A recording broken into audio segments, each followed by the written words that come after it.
రావడానికి మొదటి ముఖ్యమైన వాళ్ళు ఈ నిరుద్యోగుల పేర్లు వాడుకొని ఈ నిరుద్యోగులను వాడుకొని కాంగ్రెస్ పార్టీ అధికారంలోకి వచ్చిన తర్వాత మా ఆశలు అన్నీ అడియాశలు అయిపోయాయి. ఎందుకంటే కాంగ్రెస్ పార్టీ అధికారంలో వస్తే 2 లక్షల ఉద్యోగాలతో పాటు గత ప్రభుత్వంలో అవకతవకలు జరిగిన గ్రూప్ 1 పైన అదేవిధంగా గ్రూప్ 2 పైన కూడా మేము సిబిఐ ఎంక్వైరీలు వేస్తామని చెప్పిన రేవంత్ రెడ్డి గారు ఇవాళ అధికారంలో రాగానే ఇవాళ కళ్ళు మూసుకుపోయి అధికారం మొత్తం కనబడి మా మీద ఏ మాత్రం ధ్యాస లేకుండా సోయి లేకుండా ప్రతి సభలో వేదికలో మాట్లాడుతున్నారు. కొంతమంది మాట్లాడుతున్నారు, నాయకులు, మంత్రులు, ఎమ్మెల్యేలు. మీకు సిగ్గు, శరం, లజ్జ ఏమైనా ఉందా? అన్నం తింటున్నారా, గడ్డి తింటున్నారా? మీరు నాకు అర్థం కావట్లేదు. దాదాపుగా 2 లక్షల ఉద్యోగాలు ఇస్తా అని చెప్పి జాబ్ క్యాలెండర్లు పెట్టి ఇవాళ ఒక ఉద్యోగం ఇవ్వకుండా గత ప్రభుత్వం ఇచ్చిన నోటిఫికేషన్లు మేము ఇచ్చినామని చెప్పుకొని మంది పిల్లలను పుట్టుకొని మాకు ముద్దాడుతున్నాం. మీకు సిగ్గు లేదా? ఏ మాత్రం? ఇవాళ మేము అదే అడుగుతున్నాం, మాకు రావాల్సిన ఉద్యోగాలు మాకు ఇవ్వండి, లేకపోతే రేపు జరగబోయే అన్ని ఎలక్షన్స్ లో జెడ్పీటీసీ కానీ ఎన్పీటీసీ కానీ అదే విధంగా బై ఎలక్షన్స్ లో కాంగ్రెస్ పార్టీని పాతాళంలో తొక్కే విధంగా కాంగ్రెస్ పార్టీ ఓటమియే మా ఆయుధంగా మారి ఇలా మేము నిరుద్యోగులంతా కలిసి పనిచేస్తామని, అదే విధంగా ఇలా గ్రూప్ 1 లో జియో 29 తీసుకొచ్చి ఇవాళ ఎస్సీ ఎస్టీ బీసీ పిల్లలకు అన్యాయం చేస్తున్నారు.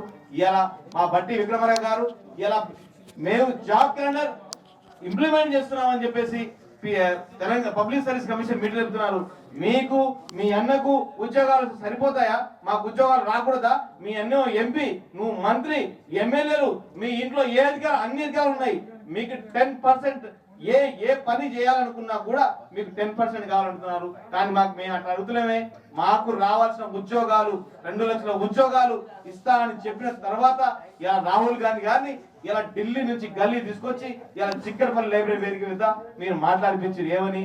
మేము వస్తే అధికారంలో అన్ని రూల్స్ ఇంప్లిమెంట్ చేసి అన్ని జీవోలు తీసేసి కొత్తగా టీఎస్పీసీని ప్రక్షాళన చేసి ఇలా ఎగ్జామ్స్ పెడతా అని చెప్పిన మీరు ఇలా టీఎస్పీసీని ఒక జీ అక్షరం మార్చేసి టీఎస్పీసీని టీజీపీఎస్సీగా మార్చేసి మేము మొత్తం క్లియర్ చేసినని ఇలా మాట్లాడుతున్నారు. ఇవాళ తెలంగాణ మేధావులు అనుకునే ఆకుల మురళీ సార్ కానీ, కోదండరామ్ సార్ కానీ, రియాజ్ గారు కానీ ఇలా ఎడిపోయారు. ఎక్కడ వండిరు మీరంతా? ఇలా నిరుద్యోగులు ఆకలి కేకలతో అశోకరాలు అలమటిస్తుంటే ఇలా మీరు ఎక్కడికి పోయారు? ఇలా మీకు అధికారం రాగానే, మీ పదవులు రాగానే పెదవులు మూసుకోపోయారా? సిగ్గుందా మీకు ఏమైనా? ఇలా తెలంగాణ రాష్ట్రంలో నిరుద్యోగులు దాదాపు 30 లక్షల మంది ఒక్క నోటిఫికేషన్ లేక జొమాటోలు, స్విగ్గీలు చేసుకుంటూ తన జీవితం గడుపున్న పరిస్థితి. కానీ ఇలా మీరు అధికారంలో రాగానే నిరుద్యోగ వృత్తి, స్కూటీలు, దొంగ హామీలు, 420 హామీలు అన్ని ఇచ్చి ఇలా నిరుద్యోగం వాడుకొని ఇలా అధికారం వచ్చిన తర్వాత ఒక్క నోటిఫికేషన్ ఇయ్యారా? ఏమండి? ఏమడుగుతున్నాం మేము? మీ పదవులు అడుగుతున్నామా? మీ నోటిఫికేషన్లు వస్తున్నాయి, మీ ఎంపీడీసీ, జెడ్పీడీసీ, సర్పంచ్ ఎలక్షన్స్ అన్ని వస్తున్నాయి, కానీ మా నోటిఫికేషన్ మాత్రం రావట్లేదు. గనక రేపు గనక అసెంబ్లీలో గనక మా గురించి మాట్లాడకపోతే కాంగ్రెస్ పార్టీ అయినా సరే, బీజేపీ అయినా సరే, బీఆర్ఎస్ అయినా సరే, మీ అందరి పదవులు ఊడగొట్టి మేము అధికారం, రాజ్యాధికారం మేము తీసుకుంటాం. అప్పుడు మీ పదవులు పోతాయి, మీరు పోతారు, సంపాదించుకున్నంతా కూడా మట్టి పాలవుతాయని చెప్పేసి ఈ వేదిక సాక్షి ఒకటే మాట్లాడుతున్నాం. 2 లక్షల ఉద్యోగాలు భర్తీ చేయకపోతే మాత్రం కాంగ్రెస్ పార్టీని బరాబర్ ఓడిస్తాం.